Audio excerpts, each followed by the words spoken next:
Welcome, Reilly. It on Life's a Journey, the podcast. It's an absolute pleasure to have you on it. It's an absolute honour to be the first guest. It is an absolute honour, and I'm so excited because I know how much of a journey you've been on, how much of a journey we've been on together, working with each other for around about 14 months. 14 months, yeah. So it's such an important journey to share with our viewers, because I know a lot of our viewers, or a lot of people in general, and even when I was a lot younger, we really suffered with this kind of social anxiety, or trying to fit in with people at school, or maybe for adults trying to fit in with people at work socially. I know that was the biggest obstacle that you came to terms with. So I want to go straight back to the beginning, and explain to the viewers what I like to call it, the old Reilly, don't we? The old Reilly. What was the old Reilly like? A very anxious and unconfident 14-year-old boy that didn't feel like he fit in anywhere, didn't have very good friends, didn't have a sustained friendship group, so that didn't help with my confidence at all. I didn't enjoy school. I wanted to move. I wanted to be homeschooled,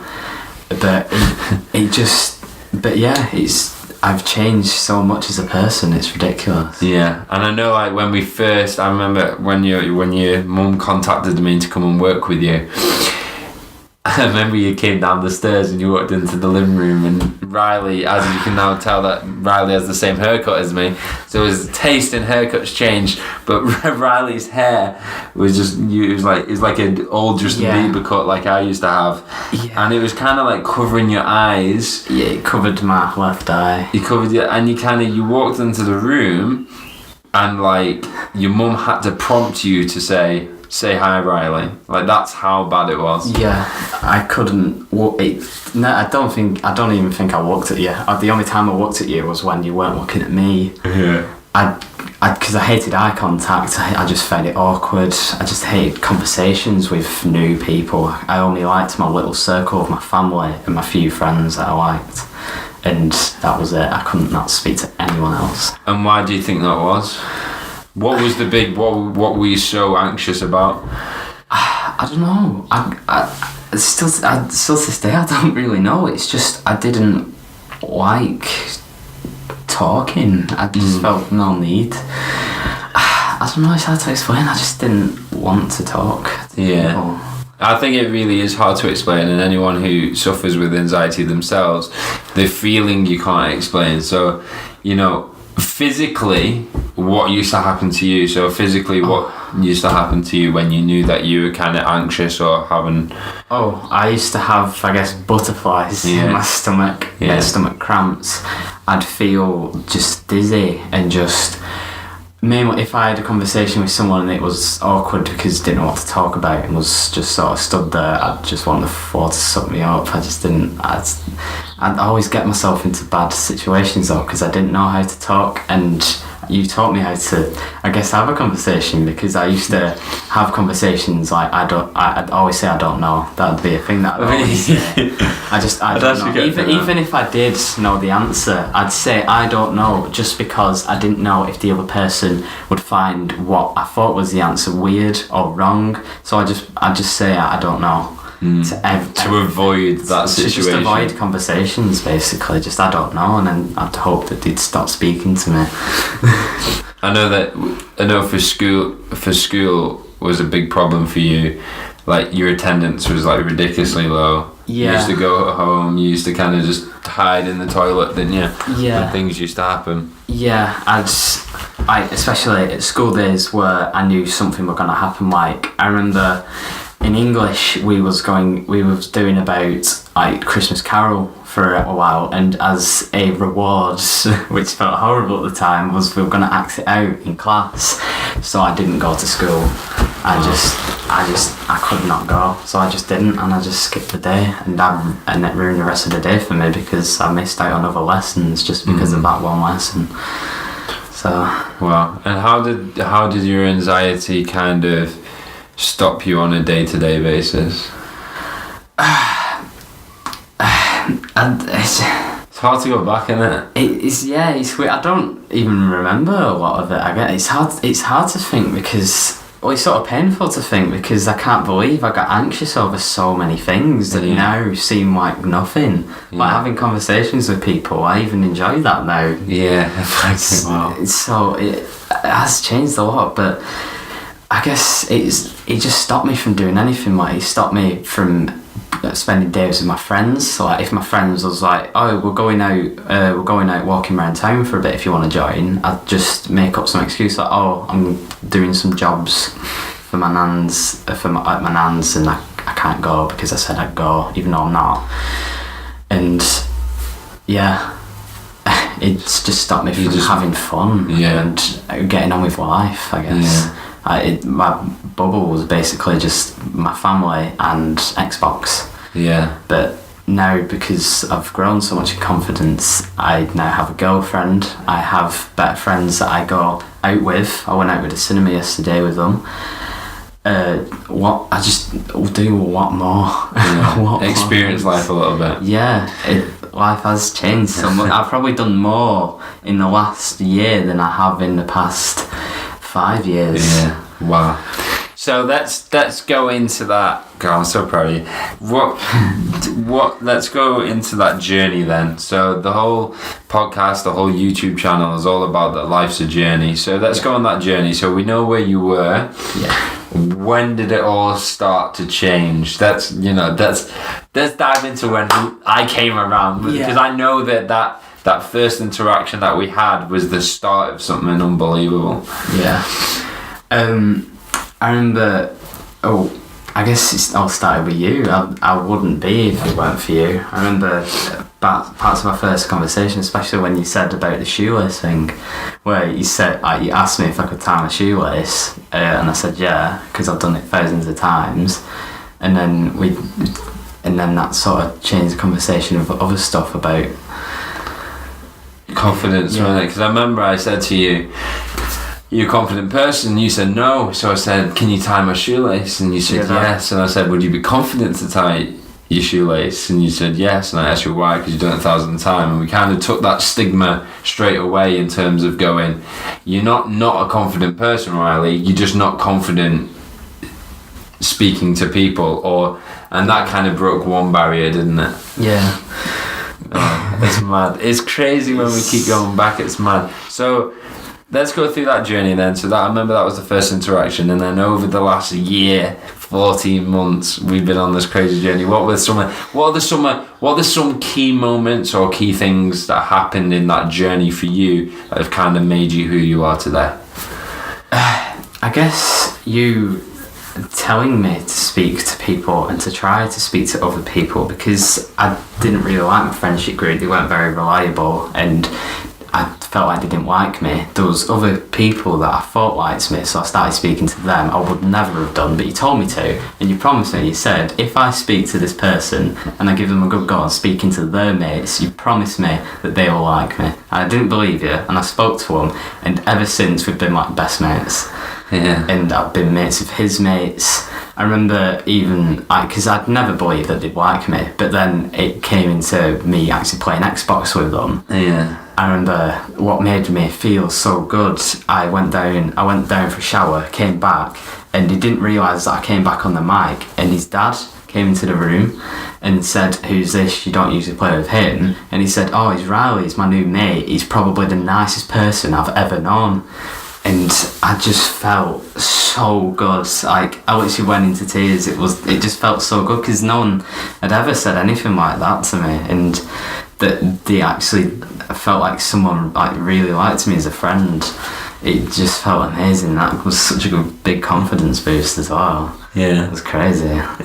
Well, yeah, just going, I promise you, go and speak to them. Yeah. We used to do ping pong as well. That was going to be the next thing I was going to mention.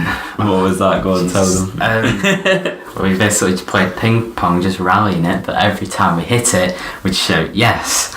And every time we hit it, we said it louder, louder and louder until we was literally screaming yes. Yeah. And this is weird, but it it works. Yeah, I didn't know how it worked, but it worked. Yeah, it did make me more confident because I was very quiet and I was just a very quiet, awkward child. So I guess it sort of just helped me just getting like my voice out, I guess. Yeah, because I remember like when you were speaking to me, you were like speaking like this, and you wouldn't really talk, and I'd be like, what? And what that say what to me a lot of times, and that just made it really awkward. And then like what that activity did was allow us to kind of scream out, and we used to scream like yes, yeah, like ridiculously loud. And I remember at the beginning we had to kind of rally it. Like I'd set it off, and I'd be like yeah, and then he'd come back and he'd be like yeah. And I'm like, oh. I was like, that just hit the net. It's like, do it again. So I go, yeah. And you go, yeah. I'm like, yeah. And then eventually I remember we used to still, I know if we did it now, we'd just be screaming. But I know that was a massive moment when you started to kind of change and come out of your comfort zone. That was mad. Yeah. So like over that transition, there were some of the things. In terms of the thought, the different ways that you kind of look at life, or pieces of wisdom that you've learnt yourself or from other people, what are kind of some of the things now that you think about in terms of your life or your anxiety, or I know you're in a relationship now, what type of things do you use? I don't really know anymore. I just sort of... Or your perception. Yeah. How do you look at life now rather than how you looked at it before? I guess, I don't know, I enjoy life a lot more, and I do plan things out a lot more, like planning the cinema. I was sort of a big part of it, because they were all like, oh, I don't know, should we just not bother? But I was like, no, let's go out, let's do this. And I sort of want to do more now, but where back then, I'd rather not do anything with my life. I'd rather just sit in my room because I felt comfortable. Is it more about you want to experience more things now? Yeah, but I do want to experience things more. It's maybe want to do more things. Like in the future, what I want to do is I want to visit as many places as I can, like around the world. Like I want to make sure I go to like every continent at least. So and I've been thinking more about life as well. Like I've planned out like college and stuff, like places like to go. I've been looking at like studies at college and what I want to do for the future. So that's been a big change. Yeah, that's mad. That's crazy. So if we were kind of to wrap this up a little bit, and if we were to say, after this whole journey that you've been on, from the very beginning where you couldn't look someone in the eye to now where you're very confident, chopped all his hair off, looks like me, got a girlfriend, thinking about his future, applying for college, his attendance is like back up through the roof. What is the one piece of advice you would give for somebody that was in your position a year ago? I guess like just not giving up and believing in yourself and knowing that there is a way to get around everything, because I never thought I'd be here today. If you said to me back then, in a year's time you'll be 100% more confident, you'll have a girlfriend, you have a better friendship group, all this, I'd say I don't know. I don't know. But now the fact that I am here and I have all this and I'm just so much more confident, I guess it just does show that things can change, and if you put your mind to it and you go for it, because I went for it, I tried my best and I made it. It just shows that you can do something if you put your mind to it. So just keep on going at it, I guess. Cool. Right. One last thing. What's next for Reilly's journey? What's next? Where are you heading? Well, I do have a few things that I want to do just to build up my confidence, like because I do the drums, a thing that I do enjoy. I want to perform at the school at the end of the year, and just perform, because I do struggle on stage. I was going to do that about 6 months ago. They did ask me to do it, and I said yeah, and then I just didn't do it because it got me really worried. But that is a thing that I want to do. And then also just stuff to help with my because I'm a bit body conscious, I guess. I do want to get slimmer. Slimming down is one thing that I do want to do, and I guess I have got slimmer since then. 100%, yeah. And it must do, because pretty much everyone that I talk to, people that I don't usually talk to much, just say how much better I look, how I'm a different person. Like, there's even people that I have conversations with, and they don't realise that it's me until I tell them, because I haven't spoke to them in over a year. They don't even realise. Like, my old mate from primary school, I bumped into him when I was walking home from school, and I said hi, and he said, "Who are you?" Wow. And I was like, "I'm Reilly from primary."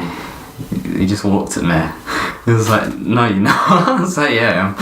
And so I guess I've changed a lot, and yeah, but I do want to get more slimmer and be that's all I feel like I need now. If I do get slimmer, I feel like I will just be even more confident. So I think that's all I need to do. I'm sure you will, mate, and I totally believe in you.